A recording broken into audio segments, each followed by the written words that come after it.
Olha galera, hoje eu vou fazer vocês assistirem uma perspectiva completamente diferente do Overlord, tá? Até as pessoas boas são pessoas ruins. Eu sei que a gente tá acostumado a ver massacres por aí, né? O Ainz acabando com todo mundo, matando gente pra lá, gente pra cá e bastante morte. Então a frase de não existe finais felizes em Overlord, cara, vão ser provadas agora. O negócio é o seguinte, até as pessoas que aparentemente seriam pessoas boas, que estavam fazendo coisas boas, pelo seu próprio ódio, pelo seu próprio ego no geral ali, acabam criando um lado ruim dessas. Então, meio que mostra pro mundo que ali não tem nada de certo, tá? Beleza, vem comigo que eu vou te explicar direitinho nesse vídeo aqui.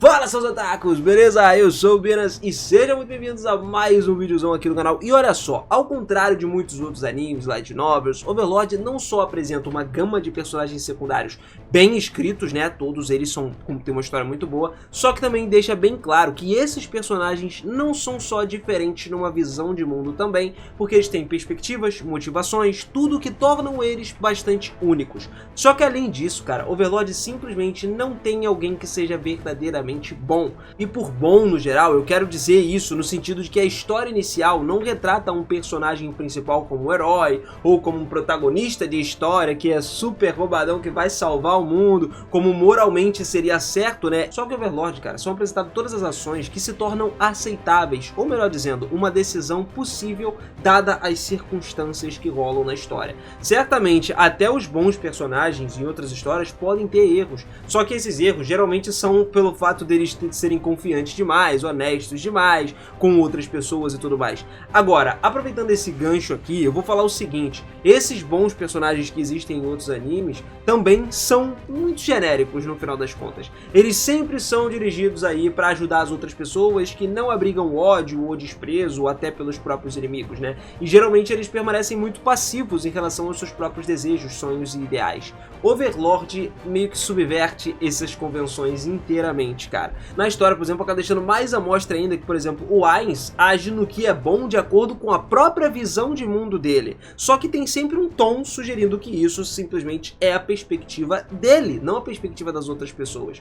Outras perspectivas de outros personagens podem não ser totalmente corretas também. Em Overlord as coisas são diferentes. Todas as perspectivas estão mortas, podemos dizer assim. Lá não tem essa de ser bom, ser ruim. Na verdade não tem um lado específico para que isso seja medido, tá? E cada pessoa age pelos seus próprios ideais. A narrativa, por exemplo, apresenta personagens com seus pensamentos e ações de maneira sem preconceito, né? Não importa o quão boas ou ruins forem essas ações aí, né? O autor explora a nossa própria perspectiva como leitores, né? Como espectadores, para que a gente possa desenhar as nossas próprias conclusões a partir de tudo ali. Por exemplo, num personagem como Darius de Mushoku Tensei e os Goblins do Goblin Slayer, ou simplesmente qualquer personagem inerte e maduro. Só que Overlord segue um caminho totalmente diferente, abordando o Príncipe Zanaki, como ele foi o inimigo do Ainz. A gente estava torcendo pro Ainz derrotar ele?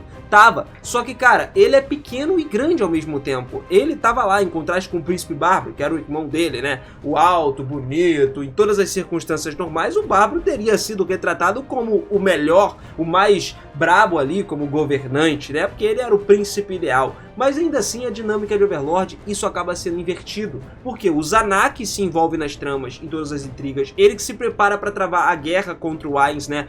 Pela sua reivindicação do trono. Se necessário, ele sabe que o que ele faz ali, mano, não é certo. Né, que é tudo pelos outros, por exemplo, é visto como um erro. Só que ao mesmo tempo ele vê isso simplesmente como algo necessário que precisa ser usado como se fosse uma espécie de instrumento, não só para ele conseguir o trono, mas também para ser um bom governante, cara. Para ele conseguir botar a cara como um cara que as pessoas falam, olha só, ele sacrifica pelo próprio povo. Só que, em contraste com o Príncipe Bárbaro, o Zanaki também considera a sua posição de rei não só como um privilégio, mas também como um dever. Mas aparentemente ele via tudo também como sem esperança, né? Tanto que ele lutou até o fim amargo pelo seu reino, né? Ele morreu ali como um verdadeiro governante, cara. Ele foi conversar com Ainz antes da guerra como um verdadeiro verdadeiro governante. Ele morreu, inclusive, com uma espada na mão, em contraste do irmão cagão dele lá, né, o príncipe herdeiro, que fugiu dos exércitos de goblins, que eram muito menos poderosos do que quer que seja que o Ainz tivesse enviado para atacar o reino Restize lá, para aquela guerra. E ele também conheceu uma morte letal, pô, sobre a mão da Lupus Regnian, o Bárbaro, né? Então, mesmo alguém que considera eles absolutamente bons, moralmente justos, as coisas foram diferentes, porque o Zanak morreu pelos próprios companheiros. Mano, olha só a diferença. Foi uma morte heróica, né, digamos assim. E mesmo assim ele lutou contra os próprios companheiros pelo que ele achava certo. Beleza, aí tu já pode falar que... Ah, mas aí tu tá olhando numa outra perspectiva, beleza, tal. Mas a ideia é essa. A gente quer olhar numa outra perspectiva. Outra personagem que é assim também, que tem o lado mal, é a Remédios, cara. Pra quem não viu ainda, porque isso não lançou ainda no anime, né, ainda vai vir no filme pra gente, mas pra galera que já leu sabe que a Remédios, ela é fixada na própria moral dela de visão de mundo. Que ela, mano, não hesitaria nem um pouco em sacrificar um exército inteiro, em sacrificar uma população inteira que ela originalmente queria libertar lá dos demônios literais, né, o povo fera, só que pelo seu próprio senso de justiça, ela só queria evitar quebrar a sua própria moral, então ela simplesmente não se importava em sacrificar eles. Se fosse diferente, se ela pensasse, se ela tivesse aceitado que através dela continuar atacando, vidas inocentes poderiam ser prejudicadas, ela ainda não estaria totalmente boa, mas simplesmente melhoraria como pessoa, como as circunstâncias permitiriam que ela fosse uma melhor pessoa ainda no estado que ela estava ali, entendeu? Dentro das circunstâncias, ela seria muito melhor com essa outra escolha. Esse é o ponto crucial de Overlord. Às vezes, na vida em si, tem simplesmente momentos que não tem soluções ideais. Tem uma solução correta, um caminho moralmente justo para se seguir. Não importa o quanto alguém tente ou não fazer as coisas. Em vez disso, existem só diferentes caminhos que você pode tomar, coisas que você pode escolher. Por exemplo, independentemente de como um exército se aproximaria ali durante o ataque das cidades inteiras, vidas inocentes sempre seriam perdidas. Independente, cara, mesmo que sejam das pessoas que estão sendo tratadas lá em cativeiro ou do próprio exército. Ia morrer gente inocente. Isso é a realidade, cara. E essa realidade, ela é implacável. É algo que a Remédios cresceu em tempos de paz. Ela começou a descobrir isso depois. Então a gente coloca isso como, no mínimo, algo desconfortável, algo angustiante para ela. Então ela simplesmente decidiu ignorar essa realidade que, no meu ver, fez dela também uma pessoa má, porque ela queria sacrificar os outros. Apesar do que ela pensa de si mesma, tá muito mais claro de que ela se torna basicamente tão ruim quanto o Ainz, né? Porque o Ainz ainda foi lá e salvou uma galera. Ele quer criar a utopia dele, ele só faz as coisas porque ele quer. Outra pessoa também é até a Cal Cabezares lá, a virtuosa rainha santa do Reino Santo.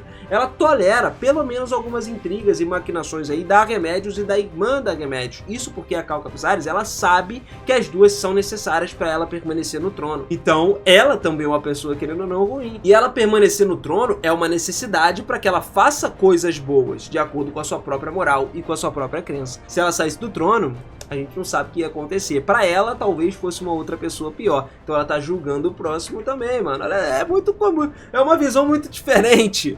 Todos quebram as regras em algum momento da história de Overlord, cara. Em como a pessoa ser 100% pura, mano.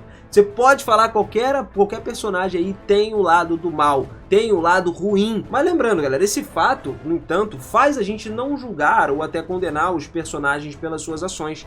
A gente não simplesmente vê eles como ruins. Tipo, tem muita gente que fala, ah, o Ainz é podre, mano, ele mata muita gente lá, mas ele não mata muita gente aleatoriamente. Ele tacou o Reino Restize por conta do Philip, das cargas lá. E ele não pode simplesmente abaixar as asinhas para os outros. Do ponto de vista dele, aquilo ali tá certo. Porque se ele abaixa as asinhas, todos os outros continentes vão montar em cima dele e vão falar lá, tu pode fazer o que tu quiser que depois o Ainz vai abaixar as asinhas, entendeu? Só que não pode ser assim, ele tem que demonstrar a superioridade. Então você vendo dessa forma que eu tô te mostrando, a gente consegue enxergar que cada personagem tem a sua perspectiva, a sua visão diferente.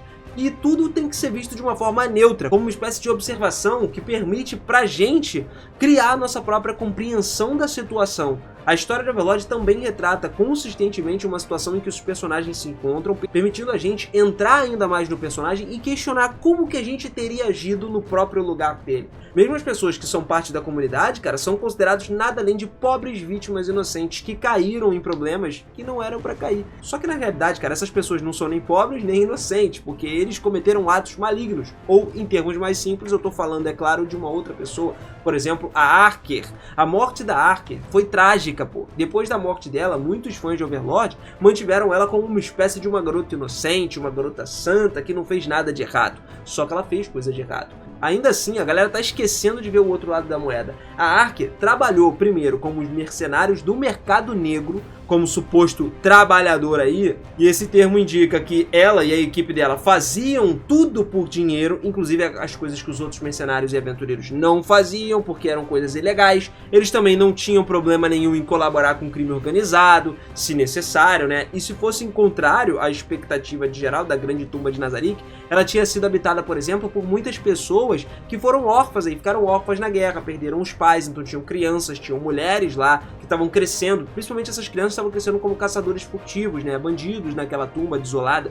Então a Archer, cara, e o grupo todo dela provavelmente teria que eliminar essas pessoas para poder chegar lá no ouro. Eles iam matar crianças para poder chegar no ouro do lugar. Ou então, beleza, tomar posse dessas crianças, pelo menos, né, disso, só que eles iam tomar posse às forças, porque nenhuma criança estava sendo tratada mal dentro de Nazarick. Essa é que é a questão. Todas elas, inclusive, estavam sendo tratadas muito bem. E então, quando elas tomassem a força, elas iam chutar as crianças pra fora. E aí as crianças iam ficar sem lar, sem casa. E agora? Destruiu o Nazarick inteiro. Quem ia cuidar das crianças? Então, assim, é ruim se a gente for parar pra pensar. E sem falar de uma outra coisa, a gente não pode esquecer dos pais da Archer, né? Ela nasceu com uma colher de prata na boca. Os pais dela eram ricos, ainda tinham mansão, numerosos itens valiosos. Cara, se eles tivessem vendido a mansão e alguns das propriedades deles, né, que eles não podiam mais pagar, porra, de qualquer maneira eles não iam pagar, cara, vende aquilo. Em vez de o puro orgulho deles tentar manter o estilo de vida como rico, tudo teria ficado bem. Só que em vez disso, eles venderam as suas próprias filhas, em vez de se adaptarem a uma vida normal, com regularidade, trabalhando para que eles pudessem, sei lá, alugar a casa deles, gerar renda, vender alguns outros objetos de valor para poder comprar equipamentos adequados para que a própria filha Archer pudesse ganhar dinheiro de uma forma legal, né, como aventureira, né? Então meio que ela foi vítima dessa parada. Eles poderiam só ter apoiado ela, ou eles poderiam simplesmente ter engolido o orgulho deles e explicar às suas filhas que eles não tinham condições para pagar mensalidades, pagar nada para Archer estudar lá magia. Ela era muito talentosa, ela tinha a mesma capacidade de aptidão mágica do que o Flutter Paradigm, mano. Ela também estaria pronta, cara, e com certeza ele ia permitir que ela continuasse os estudos, ele ia apoiar ela financeiramente. Talvez ela e os pais, né, da Archer não vissem ela embarcar numa carreira do crime. Inclusive, depois que ela embarcou nessa carreira do crime, ela jogou o dinheiro na cara deles, tá ligado? Na boca dos pais, assim, porque, só que, cara, eles não eram só ingratos por tudo isso, eles meio que, francamente, ficavam bravos com ela, repreendiam ela. E aí, no final das contas, eles tiveram que fazer o quê? Vender as duas criancinhas, as duas irmãs dela, pra poder pagar as dívidas. Então mesmo a Archer não era um personagem bom, um personagem inocente, né, no final das contas. É por isso que eu também digo que o Climb não é um cara bom, não é um personagem inocente, né? Ele é só mais um fanático aí, ou alguma espécie de maluco não religioso que acredita na Renner. Ele acredita que ela, mesmo que ela tenha traído o país, não seria capaz de fazer uma coisa dessas má, porque ele é simplesmente muito ingênuo, cara. Ele não é uma pessoa que vê o mundo com outros olhos. Ele é muito confiante, só que, como foi mencionado em Overlord, também deixa claro por que os personagens agem das maneiras que eles agem. Se nós estivéssemos numa situação dessa, todos esses personagens que eu falei aqui agora, o que a gente teria feito, cara? Essa perspectiva é a que o Overlord fornece. Permite que a gente entenda os problemas e também entenda as decisões dos personagens no seu próprio ponto de vista. Portanto, tudo isso permite a gente desenvolver muita empatia por esses personagens.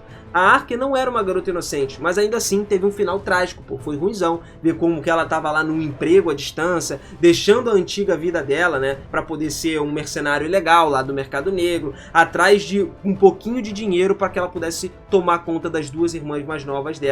Só que acabou que as irmãs foram vendidas, né, e no meio do caminho ela também morreu lá pra Shallter. Dói ver isso. Dói ver como o Climb tá lá perseguindo a Renner, todo confiante, todo ingênuo, ver tudo que a virtuosidade e a sua crença, numa última análise ali, são equivocadas no mínimo, né? Tudo que ele acha não é exatamente o que é. Claro, dói pra caramba ler sobre o destino do Zanak, como ele foi traído pelos próprios compatriotas. Ele poderia ter sido... O Weiss considerou ele um rei digno, cara.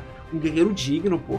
Calma lá, mano. Pro Weiss considerar ele, começar a criar empatia pelo cara, mano, é porque ele realmente merecia. O Overlord em si, cara, a história estende muito bem cada parte dessa daí. Como não faz sentido pelos próprios personagens encontrar eles como alguém simpático, Apesar dos seus erros, das suas opiniões e em uma certa análise, essa complexidade tá em certo senso de tragédia em toda a história, que também dá um certo realismo, simplesmente por quê? Porque a vida não se move com pistas ideais. Tu não vai viver numa pista maravilhosa, não. Nada, a vida tem altos e baixos. E a maioria das pessoas cometem muitos erros graves, erros de julgamento, agem por conta própria, com a sua própria moral aí, dentro da sua própria visão de mundo, que acaba sendo mais limitada, sem o questionamento de qualquer coisa. E isso é bastante identificável, cara. É algo que a gente sabe que acontece na vida cotidiana, mesmo num certo ponto de vista mais moderado, mais suave, né, de perspectiva.